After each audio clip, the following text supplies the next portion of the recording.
The gas pump clicked off. The receipt curled out, and before Solange Whitmore could even fold it in half, a stranger's voice cut across the parking lot like a blade. "That's her. She's the one. Call 911." The afternoon had started the way most Tuesday afternoons did for Solange Whitmore. Badly, but manageably so. She had worked a 9-hour shift at the hospital, not as a doctor, not as an administrator, but as a phlebotomist, which meant she had spent the better part of the day drawing blood from people who did not want their blood drawn, explaining in calm, measured tones that the needle would only pinch for a moment, and then listening to grown adults tell her she had lied. Her feet hurt. Her back hurt. The elastic on her left compression sock had given up somewhere around noon, and had spent the remaining hours of her shift slowly strangling her ankle. She had eaten half a granola bar at 2 in the afternoon, and nothing else. She had called her husband, Darren, twice during her lunch break, and he had not answered either time, which almost certainly meant he had fallen asleep on the couch again with the television on and their 6-year-old daughter, Petra, climbing on him like a jungle gym. None of this was unusual. None of this was good exactly, but none of it was unusual. What was unusual was the way the day ended. Solange pulled into the quick fill station on Meridian Avenue at 6:43 in the evening. She drove a 2019 Kia Sorento in a shade of navy blue that the manufacturer had called Midnight Sky, and that Darren called Just Dark because he was a man with no interest in poetry. The SUV had 114,000 miles on it, a crack in the rear bumper that had never been repaired because the estimate had come back at $800, and there had always been something more pressing to spend $800 on, and a pine tree air freshener hanging from the rearview mirror that had long since stopped smelling like anything except faintly like regret. She needed gas. She also needed bread, milk, and something for dinner that could be made in under 30 minutes, but she was going to handle one problem at a time. She pulled up to pump 7, turned off the engine, and sat for a moment in the sudden quiet. The radio went off with the ignition, cutting mid-sentence through a traffic report, and the silence that replaced it was the specific, profound silence of a person who has been in motion for 9 hours and has finally, briefly, stopped. She pressed her fingers against her eyes. She breathed.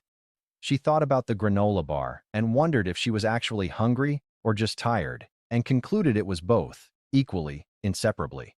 Then she got out of the car. She was wearing her work clothes still, a pair of navy scrub pants and a pale lavender scrub top with the hospital's logo on the left breast pocket, and over that, a gray zip-up hoodie she had grabbed from the back seat because the March air still had a bite to it in the evenings.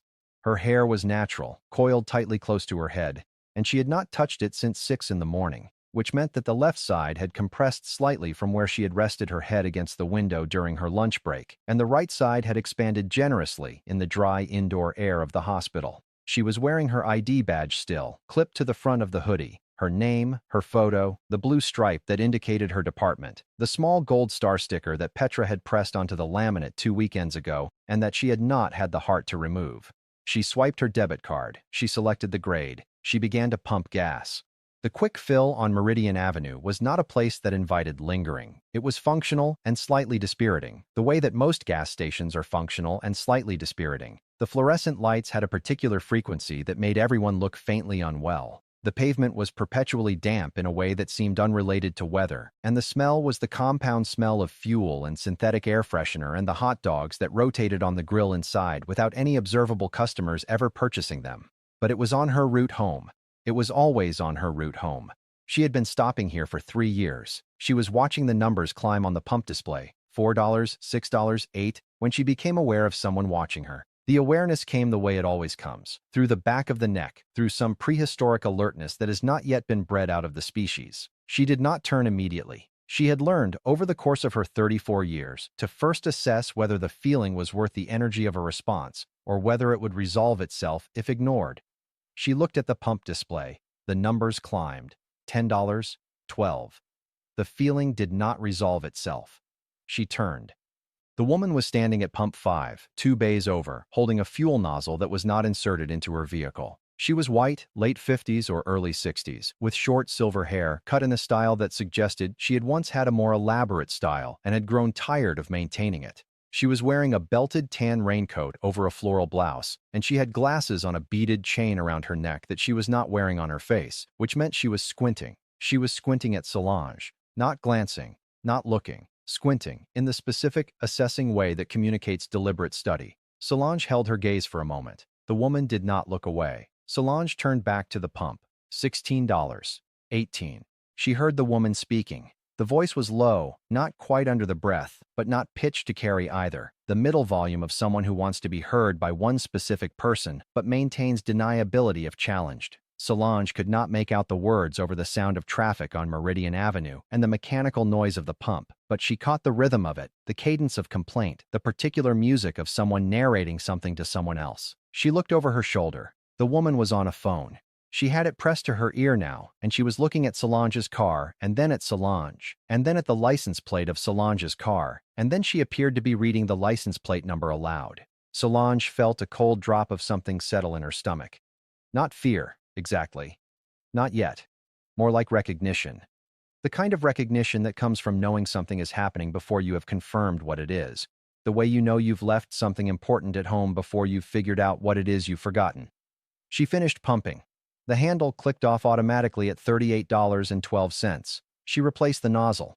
She tore the receipt from the machine. The printer was working today, which was not always the case at Pump 7, and she folded it and put it in her pocket and got back in her car.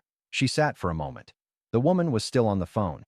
Solange thought about driving away. She had every right to drive away. She had done nothing. She had purchased gas. She had a receipt. She had every right in the world to simply pull out of Pump 7 and drive the remaining 4 miles home to Darren and Petra and whatever was or was not happening with the couch and the television and dinner. She stayed. She stayed because something in her, some stubborn, tired, furious part of her that had been drawing blood from frightened people all day and eating half a granola bar and listening to the elastic give up on her sock, wanted to see how this played out, wanted to be present for it, wanted to not disappear. She waited. The woman finished her call. She looked at Solange's car again. She put her phone in the pocket of her tan raincoat. She inserted the fuel nozzle into her own vehicle, a silver Lexus, late model, very clean, and she stood with her arms crossed and her glasses still on the chain around her neck, and she waited too. It took 6 minutes. Solange knew because she was watching the clock on her dashboard. At 6 minutes and approximately 40 seconds after the woman had finished her phone call, a police cruiser turned into the quick fill on Meridian Avenue with its lights off and its engine quiet and pulled to a stop 20 feet from Pump 7. 2 officers got out. They were both young, mid to late 20s, Solange estimated. One was tall with red hair and the open, readable face of someone who had not yet developed the capacity for professional blankness, and the other was shorter, darker complexion, with a crew cut and a careful, measured way of moving that suggested he had been trained to enter situations slowly. The taller one, his nameplate said Gruber, came around the hood of the cruiser and looked at the Lexus and then at the Sorrento and then at the woman in the tan raincoat who was already walking toward him. The shorter one, Patel, his nameplate read, stayed near the cruiser and was looking at the Sorrento, which meant he was looking at Solange, who was still sitting in the driver's seat with both hands visible on the steering wheel because she was 34 years old and a black woman in a country that had taught her very early that this was the correct posture for this particular situation. She lowered her window. "Ma'am." Officer Patel approached her side of the car. He was polite. His voice was careful. "Would you mind stepping out of the vehicle for me?" "I don't mind at all," Solange said, and her voice was steady and clean and utterly devoid of any of the things she was actually feeling, which were rage, exhaustion, and a specific, nauseating flavor of unsurprise. She got out of the car. She kept her hands visible. She stood next to the Sorrento in her scrubs and her gray zip-up hoodie and her ID badge with the gold star sticker that her daughter had put there, and she waited. 20 feet away, the woman in the tan raincoat was talking to Officer Gruber with the energy of someone who had been waiting their entire life for this moment. "I watched her," the woman was saying. Her name, Solange would later learn, was Cecily Hartman, and she lived 4 miles north in a neighborhood where the houses had 3-car garages and the HOA sent formal letters about lawn ornaments. "I watched her do it. She pulled up to that pump and she put the nozzle in and she pumped and then she left without paying. That's what happened. I watched it." Officer Gruber was writing in a small notebook. "You witnessed the transaction?" "I witnessed her drive off without paying." "Yes." "She's still here, ma'am." Cecily Hartman hesitated for just a fraction of a second. Well, she might have realized she was caught. "Did you see her interact with the payment terminal at all?" A longer pause. She may have touched it, but she didn't pay.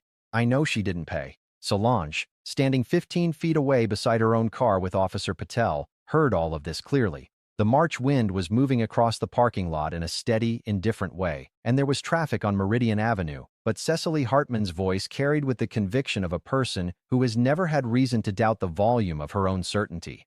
Officer Patel had asked Solange gently if she had paid for her gas. "I paid at the pump," Solange said. "Debit card. Do you have the receipt?"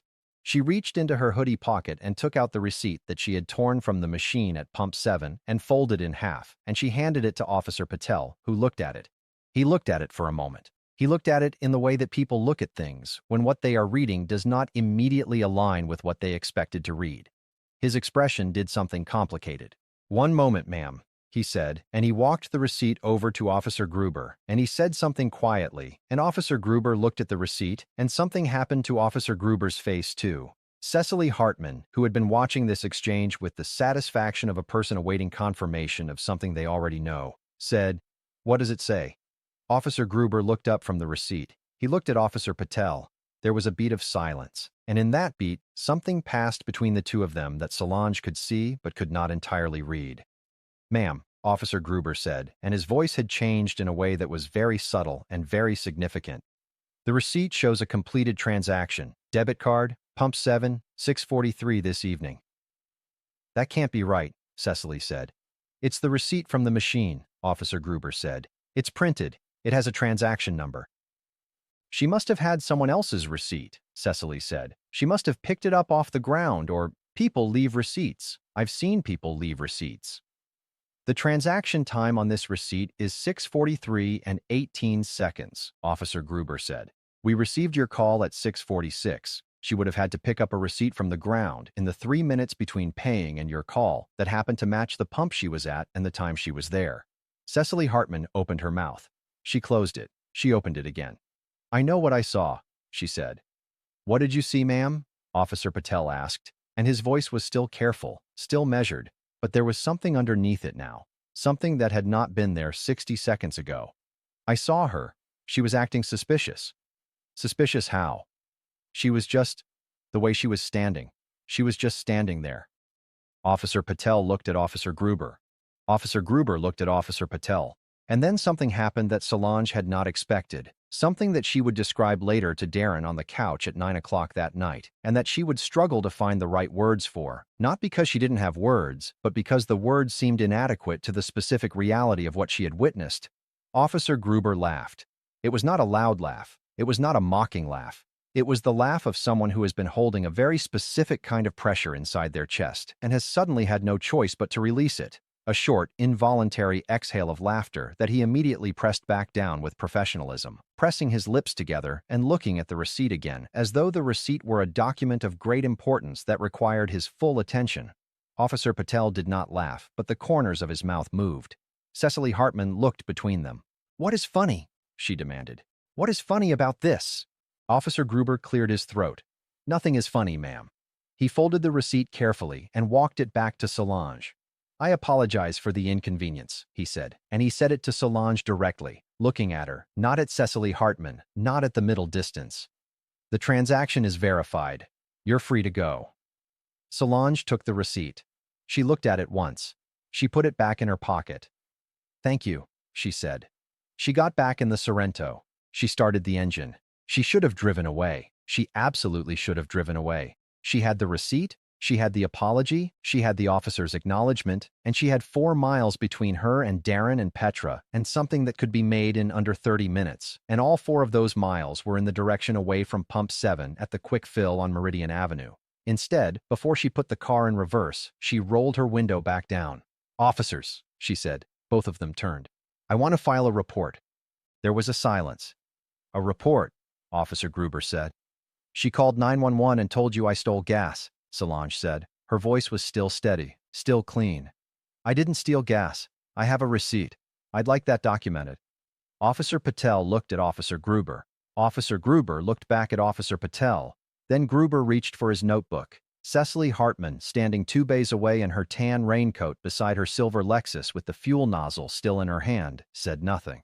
For the first time since Solange had arrived at the Quick Fill on Meridian Avenue, Cecily Hartman said absolutely nothing at all.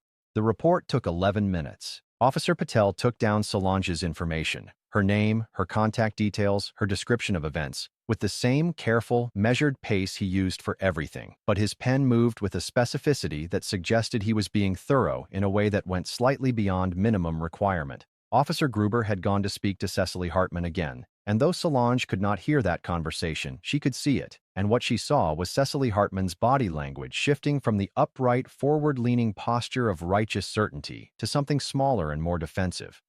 "Can I ask you something?" Officer Patel said while he wrote. "Yes," Solange said. "You work at Mercy General?" She looked down at her badge. "Phlebotomist, 3rd floor." "My mom had surgery there last year," he said. "Knee replacement. She said everyone was really kind to her." Solange looked at him. He was still writing, eyes on the notebook. "I'm glad," she said. He handed her a card with a case number on it.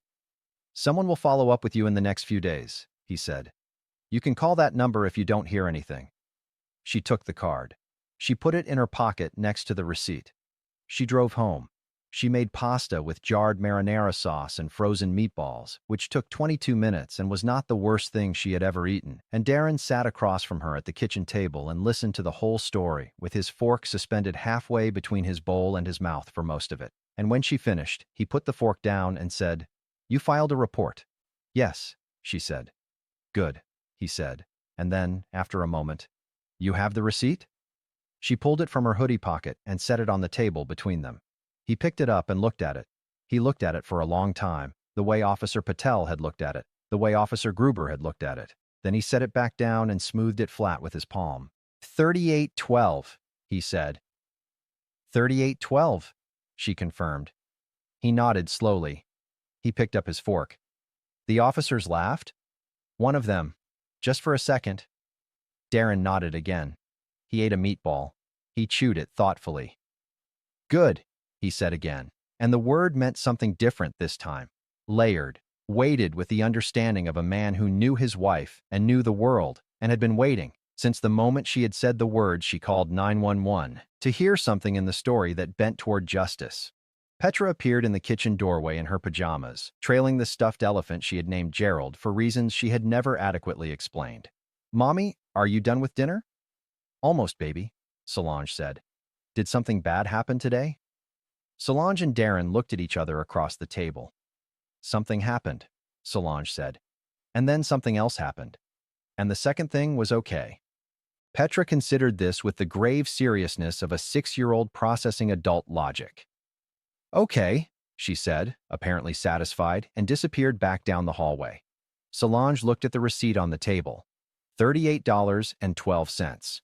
The transaction time in small, clear numerals. The pump number, the station address, the case number on Officer Patel's card beside it, in her own handwriting, the digits she had written on the inside of her wrist in the quick-fill parking lot because she had not had paper. She thought about Cecily Hartman standing in the parking lot in her tan raincoat, the certainty draining out of her posture like water out of a tub, the nozzle in her hand, the silver Lexus gleaming under the fluorescent lights. She thought about the 11 minutes of documentation. She thought about how the second thing had been more than okay. She cleared the table.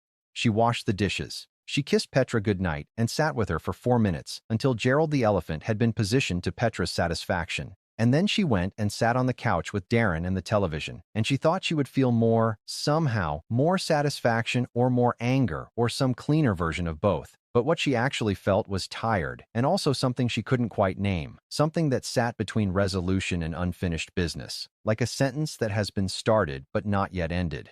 Her phone buzzed on the coffee table, a number she didn't recognize. She looked at it. She answered.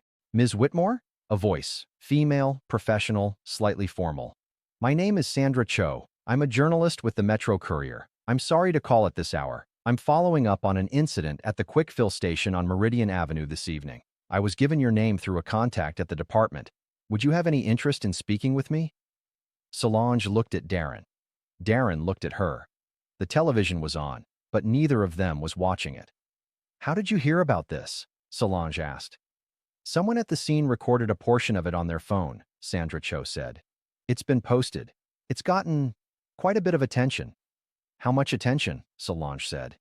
There was a brief pause that communicated something very specific about the size of a number. "Ms. Whitmore," Sandra Cho said, "would you like to see it?" The receipt had gone viral. Not the incident exactly, or not only the incident. What had gone viral was a 15-second clip taken by a woman who had been in her own car at pump 3 and had had the presence of mind, or the instinct, or the accumulated fury of everyone who had ever been watched while pumping gas to pull out her phone and record. Solange Whitmore, standing beside her Kia Sorento in her scrubs and her hoodie and her gold star badge, handing a receipt to a police officer and the officer holding it, and the officer's face doing the thing it did. And then, this was the part that had made the clip travel faster than anything Solange could have predicted. The officer turning to show it to his partner, and the partner's face doing the same thing, and the